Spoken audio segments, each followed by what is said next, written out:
Hello everybody, my self is समी। आप देख रहे हैं समी थ्री कॉर्नर ऑफिशियल। आज हम आपके लिए लेकर आए हैं क्लास 8 का एक नया चैप्टर ज्योग्राफी का, chapter 3 mineral and power resources. खनिज और शक्ति संसाधन कौन से होते हैं। इस इंट्रोडक्टरी वीडियो के अंदर आपको बेसिकली बताएंगे कि खनिज क्या होते हैं और शक्ति संसाधन क्या होते हैं, यानी मिनरल क्या होते हैं और पावर रिसोर्सेज क्या होते हैं। बेसिकली ये इंट्रोडक्टरी वीडियो है और एक या दो पॉइंट और भी हम इसमें डिस्कस करेंगे और पूरी तरह एलोबोरेट करते चले जाएंगे छोटे छोटे वीडियोस के अंदर। तो देखते रहिए, बने रहिए हमारे साथ। क्लास 8 का जो है ज्योग्राफी का chapter 3 mineral and power resources. तो स्टूडेंट, सबसे पहले मिनरल की डेफिनेशन आपके सामने। A natural occurring substance that has a definite chemical composition, यानी मिनरल का एक डेफिनेट कंपोजिशन होता है, केमिकल कंपोजिशन होता है और वो नेचुरल होता है, यानी प्राकृतिक रूप से पाया जाता है। हम मिनरल को बनाते नहीं बल्कि वो हमको नेचर ने गिफ्ट किया है। तो एक प्राकृतिक रूप से पाया जाने वाला पदार्थ जिसमें एक निश्चित रासायनिक संरचना होती है। अब आप कहेंगे कि भाई ये मिनरल आखिर क्या होता है। अगर आप जो है थोड़ा सा जो है इमेजिन करें, इमेजिन क्या करें, बिल्कुल अपनी प्रैक्टिकल लाइफ को जो देखें, तो आप स्कूल में जो पेंसिल यूज करते हैं, पेंसिल में ग्रेफाइट होता है जिसे आप सिक्का कहते हैं, वो भी एक मिनरल है। और आप जो घरों में जो है जो खाना खाते हैं और टेस्ट के लिए जो नमक डालते हैं, साल्ट डालते हैं, वो भी एक मिनरल है। तो इस तरह मिनरल से आप जुड़े हुए हैं डेफिनेटली। तो इज इट क्लियर कि मिनरल क्या होता है। वो प्राकृतिक रूप से पाया जाता है और उसकी एक जो है केमिकल कंपोजिशन होती है। ये इसकी मिनरल की definition is it clear now. हमारी अगली डेफिनेशन पावर रिसोर्सेज। मिनरल को आपको ये हमने बता दिया मिनरल क्या होता है, और अब आपको बता रहे हैं पावर रिसोर्सेज किसे कहते हैं। पावर रिसोर्सेज यानी mineral which provide us energy to perform various activity. संसाधन खनिज जो हमें विभिन्न गतिविधियों को करने के लिए ऊर्जा प्रदान करते हैं। जैसे कि आप क्लास में बैठे हैं और आपके जो रूम के अंदर लाइट जल रही है, पंखा चल रहा है, तो ये एनर्जी हमको कहां से मिल रही है। ये एनर्जी मिल रही है इलेक्ट्रिसिटी से। और इलेक्ट्रिसिटी जो है कैसे जनरेट हुई। इलेक्ट्रिसिटी जो है जनरेट हुई पावर प्लांट के अंदर जो है जनरेट हुई, और उस पावर प्लांट के अंदर कोल यानी कोयले का इस्तेमाल किया गया। कोयले को जो है यूज करके हमने उसको टरबाइन को जो है चलाने में जो है यूज किया, और उस टरबाइन से जो है ये इलेक्ट्रिसिटी हमको जो है जनरेट होकर के हमारे तक जो है पहुंची, हमको मिली। तो और हम वेरियस एक्टिविटी करने के लिए मतलब जो है इसके लिए आसानी हो गई, सहूलियत हो गई। इसी तरह जैसे कि आपको रोशनी भी मिली, आपको हवा भी मिली, तो ये सब कहां से मिली। ये पावर रिसोर्सेज यानी शक्ति संसाधन के कारण ही आपको मिली।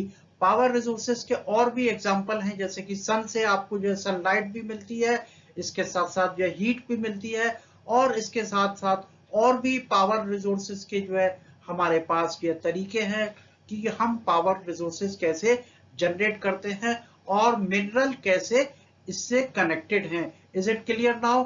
पावर रिसोर्सेज और मिनरल की डेफिनेशन आपको अच्छे से क्लियर हो गई होगी। I hope is it clear now and crystal clear.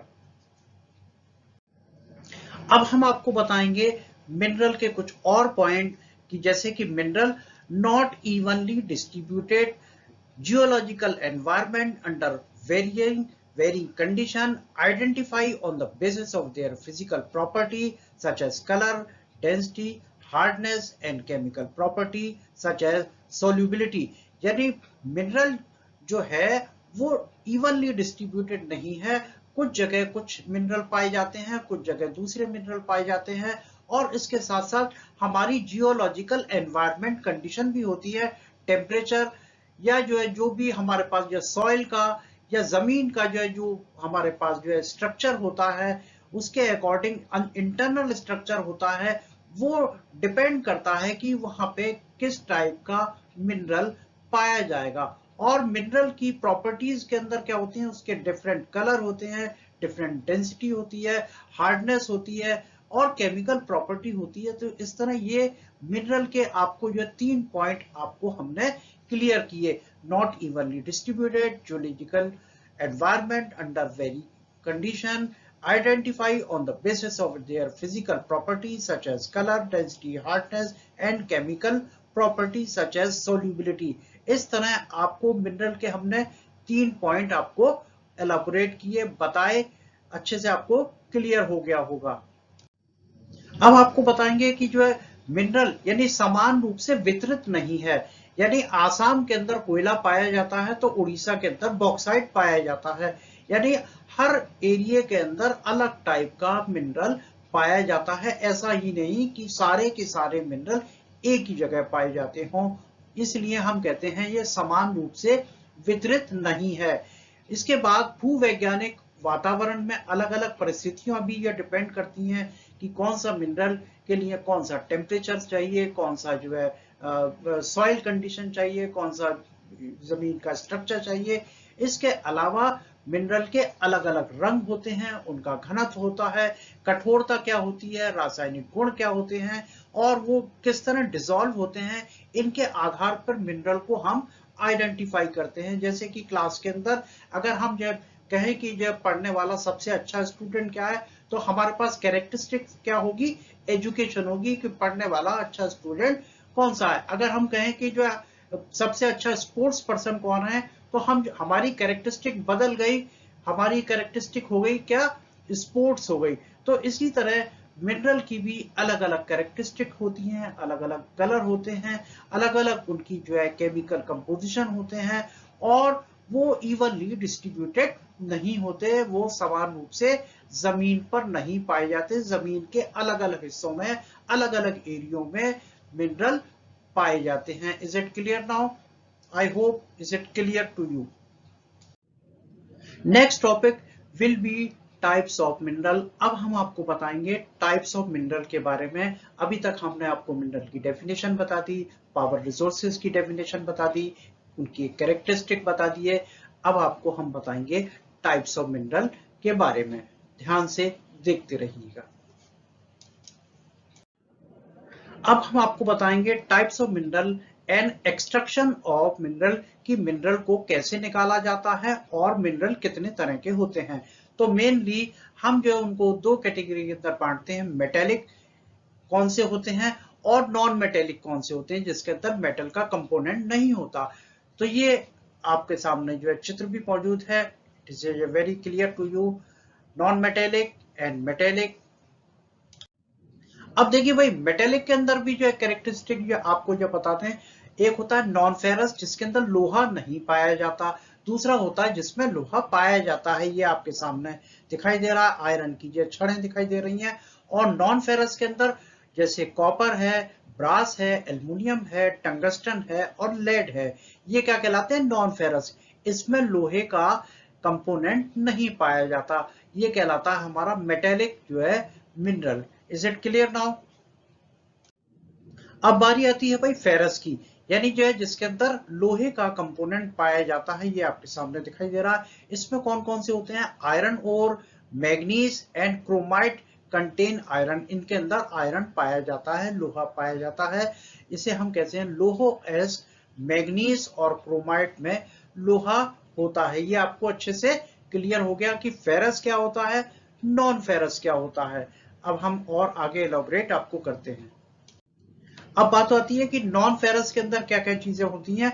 इसमें लोहा नहीं होता, लेकिन इसमें कुछ अन्य धातु जैसे सोना, चांदी, तांबा और सीसा, ये आप घरों में ये यूज करते हैं। जेवर बनाने में सोना और चांदी का इस्तेमाल होता है, तांबे में यह बर्तन का जो इस्तेमाल होता है, और सीसा यानी जो है आपका लेड, इसका भी हम जो है अपनी जो लाइफ के अंदर यूज करते हैं। तो does not contain iron but may contain some other metals such as gold, silver, copper और lead।